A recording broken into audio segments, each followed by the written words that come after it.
Olá, vamos estudar mais uma vez as Sagradas Escrituras, a Bíblia Sagrada, a Palavra de Deus. É muito bom ter você aí do outro lado para mais uma vez estudar comigo este tema. É um tema muito bonito, muito importante, mas é um tema muito polêmico. É um tema que fala sobre o louvor, os cânticos, no culto, no serviço cristão. É o tema 149, que tem como título Louvor e Ação de Graças. Ele também é composto por 11 perguntas e respostas, e ao final mostrarei um esclarecimento muito importante para vocês, que na maioria das versões, um texto ele está um pouco diferente, uma diferença até significativa, em relação à primeira edição da Bíblia de João Ferreira de Almeida.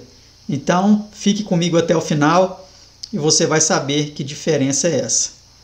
Eu quero, antes de nós começarmos, convidar a você que se ajoelhe comigo. Eu sei que para você pode ser um pouco incômodo, mas nós não estamos falando com qualquer um. Vamos falar com o soberano do universo, aquele com quem os anjos, quando falam, velam o rosto com duas de suas asas, de tanta reverência que eles têm para com a grandeza e a magnitude do nosso Criador. Então eu convido a você que humildemente nos ajoelhemos para falarmos com Ele.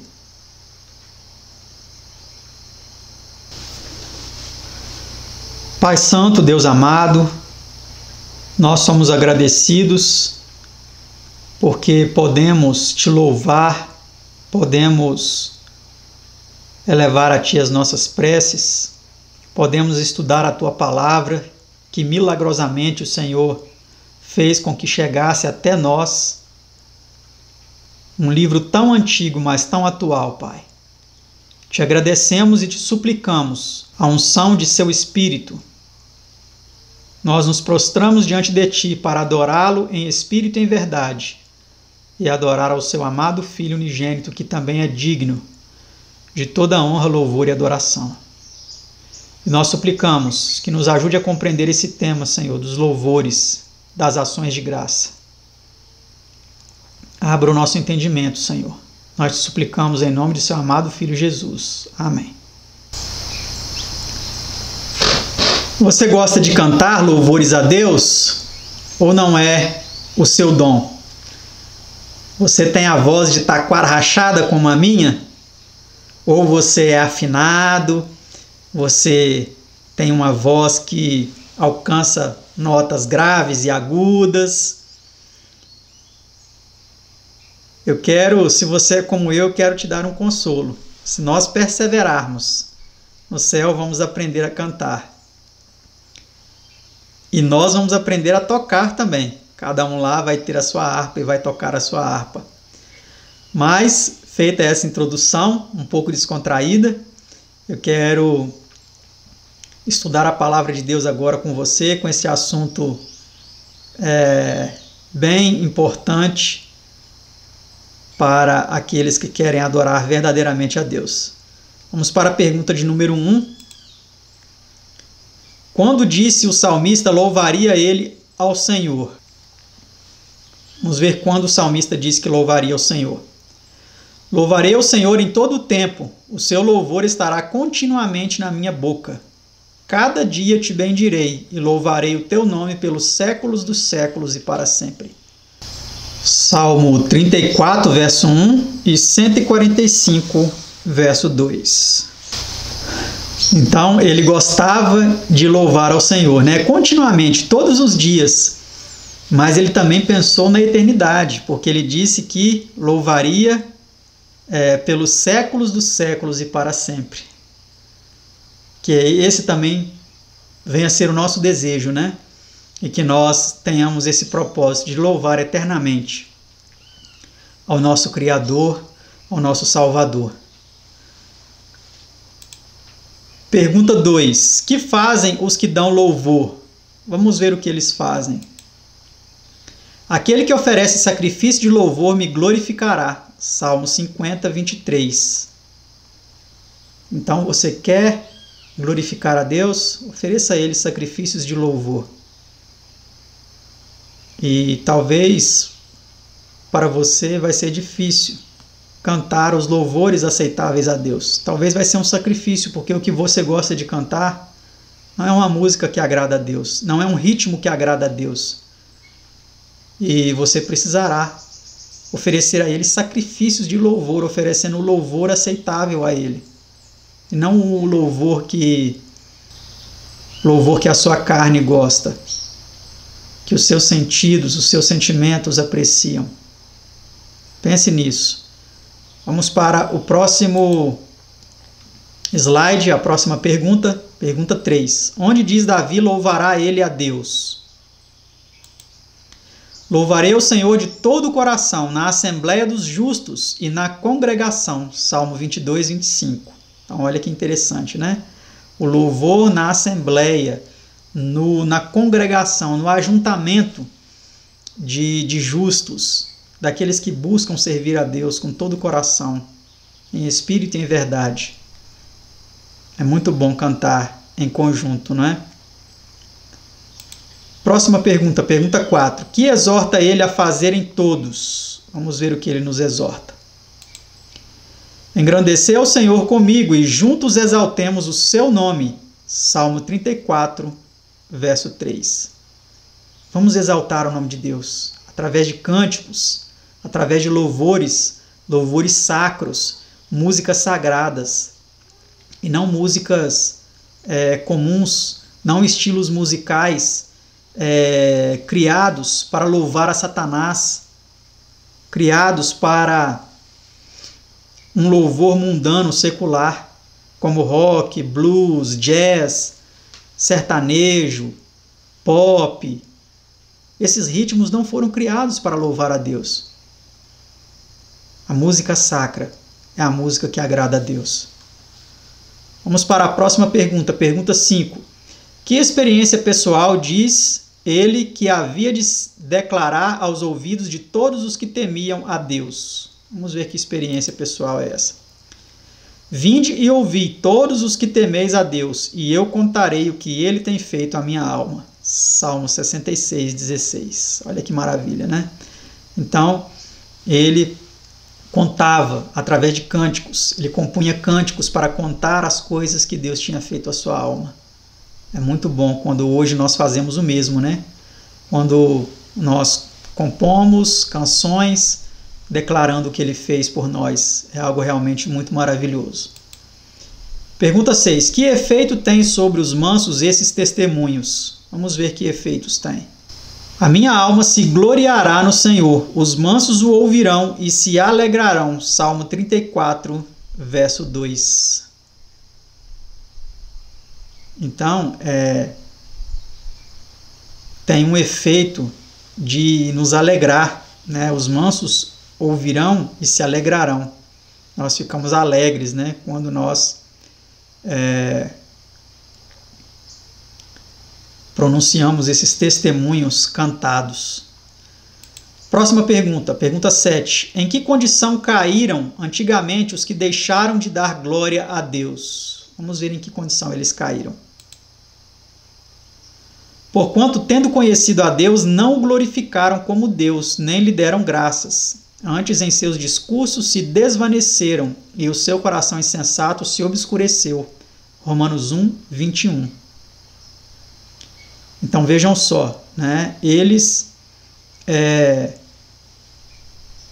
não glorificaram a Deus, não deram graças a Deus. Eles se esqueceram de Deus. E em seus discursos, eles se desvaneceram, eles se afastaram do real propósito para o qual Deus os havia criado. Eles se obscureceram em seus corações. Próxima pergunta, pergunta 8. Que elemento deve entrar em todo o nosso culto? Vamos ver qual é este elemento importante. Não estejais inquietos por coisa alguma, antes as vossas petições sejam em tudo conhecidas diante de Deus pela oração e súplica, com ação de graças. Filipenses 4, 6. Então, a ação de graça é algo que deve fazer parte do nosso culto. Dar sempre graças a Deus por tudo que Ele tem feito, até pelas coisas difíceis, ruins. Geralmente as pessoas têm a ideia de que eles precisam agradecer a Deus quando eles conseguem muito dinheiro, quando eles conseguem comprar uma casa, um carro, quando eles conseguem montar uma empresa. Nós temos que agradecer até pelas privações que temos, porque elas são mestras na escola da vida para nos ajudar, nos polir o nosso caráter, nos dar lições de resiliência, de perseverança, de constância, de determinação. Vamos para a próxima pergunta, pergunta 9. Em quantas coisas devemos dar graças? Em tudo dai graças, porque esta é a vontade de Deus em Cristo Jesus para convosco. 1 Tessalonicenses 5, 18. Então nós vemos aqui que é em tudo. Hoje a teologia da prosperidade está ensinando que se você passa por situações difíceis, por privações, por problemas financeiros, é sinal de que você está amaldiçoado. E eles fazem campanhas para quebrar a maldição, para você ficar rico. Loucos. Não conhecem a palavra de Deus. Não conhecem a palavra de Deus. São insensatos. A palavra de Deus diz que eles são insensatos. Porque nós devemos em tudo dar graças. Devemos render graças a Deus por tudo. Penúltima pergunta, quão a miúde e por que devemos dar graças? Dando sempre graças por tudo a nosso Deus e Pai, em nome de nosso Senhor Jesus Cristo. Efésios 5, verso 20. Amém? Então, até numa tragédia, se você sofreu um acidente, dá graças a Deus. Se você ficar doente, dá graças a Deus. Se você perdeu o emprego, dá graças a Deus. Eu me lembro que uma vez, diante de um chefe, ele me perguntou se tinha algum problema, ele me demitiu, porque a empresa estava passando por uma situação difícil financeiramente e em todos os setores estavam cortando pessoas, no chamado downsizing, né, que na linguagem de administração é o corte de gastos, corte de custos com o pessoal para a reorganização da empresa. E quando chegou no meu setor, foi eu e um outro amigo. E ele me perguntou se tinha algum problema. Eu falei assim, não tem nenhum problema. Eu tenho certeza que isso vai ser para a honra e glória de Deus. 9 meses depois, meus irmãos e irmãs, amigos e amigas, 9 meses depois, eu voltei para a mesma empresa, o IAE, Instituto Adventista de Ensino, que tem um nome fantasia mais conhecido como UNASP, Campus São Paulo. 9 meses depois, eu voltei para trabalhar no lugar de um defunto. Deus chamou ao descanso uma pessoa para que eu entrasse no lugar dela. Porque eu estava a ponto de ser despejado de uma casa onde eu morava e que tinha sido vendida. E na mesma semana que o homem foi lá falar que a casa foi vendida e que eu precisaria desocupar, o rapaz sofreu um acidente, o que era o tratador dos cães. Ele sofreu um acidente, estava de bicicleta, e ele descendo uma ladeira, alguém o cumprimentou e disse, oi fulano, e quando ele virou para olhar, ele estava tão rápido que ele bateu na traseira de uma Kombi, ele caiu de cabeça no asfalto, quebrou o pescoço e morreu na hora, foi morte instantânea. E os cachorros não podiam ficar nem um dia sem serem alimentados, trocar a água da vasilha deles e lavar ali as suas fezes. E eu, como sempre, estava ali buscando novamente entrar no colégio, num setor que me daria direito a fazer a faculdade, porque o setor onde eu estava não me dava esse direito. O Senhor chamou descanso esse homem, que havia recusado várias e várias oportunidades de receber estudos bíblicos. Nunca quis estudar com os adventistas do 7º dia, a Bíblia. O Senhor chamou esse homem ao descanso para me colocar no lugar dele. E quando eu obtive, após uma semana, que o chefe ali da segurança me chamou e perguntou se eu estava disposto a trabalhar lá no canil, eu falei assim, claro, se for preciso eu enfrento um leão ou um urso para trabalhar. Ele perguntou se podia levar o meu nome para a comissão, eu disse sim, e após uma semana, quando eu fui ver a resposta, que a comissão diretiva do colégio tinha decidido. Eu cheguei na sala dele e perguntei o que eles tinham decidido. Ele só perguntou o número que eu calçava para a botina. E antes de responder, eu levantei as mãos para o céu e eu disse: glória a Deus, louvado seja Deus. Então, meu amado, minha amada, meu irmão, minha irmã, não reclame, não murmure de nada que aconteça na sua vida. Seja um acidente, seja até mesmo uma prisão. Porque talvez lá você terá a oportunidade de pregar a palavra para alguém. Não reclame de nada. Em tudo, dê graças a Deus. Vamos aqui para a última pergunta, pergunta 11. Com que exortação termina o salmista seus hinos de louvor? Resposta: louvai ao Senhor, louvai a Deus no seu santuário, louvai-o no firmamento do seu poder. Louvai-o pelos seus atos poderosos. Louvai-o conforme a excelência da sua grandeza. Louvai-o com o som de trombeta. Louvai-o com o saltério e a harpa. Louvai-o com o adufe e a flauta. Prestem atenção nessa palavra, o adufe e a flauta. Louvai-o com instrumentos de cordas e com órgãos. Louvai-o com os símbolos sonoros. Louvai-o com símbolos altissonantes. Tudo quanto tem fôlego, louve ao Senhor, louvai ao Senhor. Salmo 150. Sabe por que eu pedi para você prestar bastante atenção nessa frase, louvai-o com o adufe e a flauta? Veja na sua Bíblia, Almeida Corrigida, Fiel, Almeida Revista e Atualizada, qualquer versão de Almeida que seja, que você tenha aí hoje. Dê uma olhada como está nela. Na versão original de Almeida, no verso 4, não diz tamborim e dança, mas sim adufe e flauta. Olha aí, ó.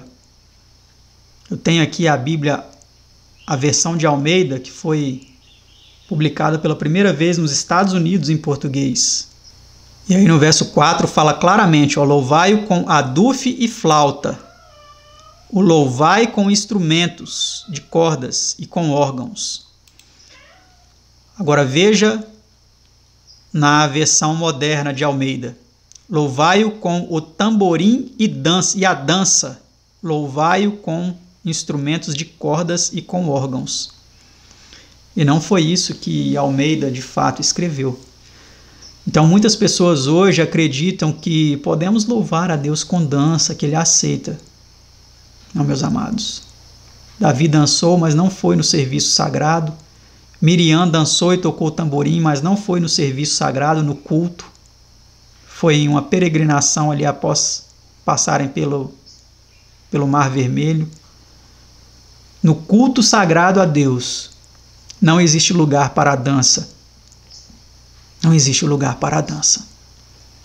Não existe lugar para ritmos frenéticos, ritmos dançantes, ritmos envolventes, ritmos que mexem com a sensualidade, com a carnalidade humana, como rock, blues, jazz, sertanejo e todos esses ritmos que foram criados para louvor a Satanás e aos seus anjos e não a Deus.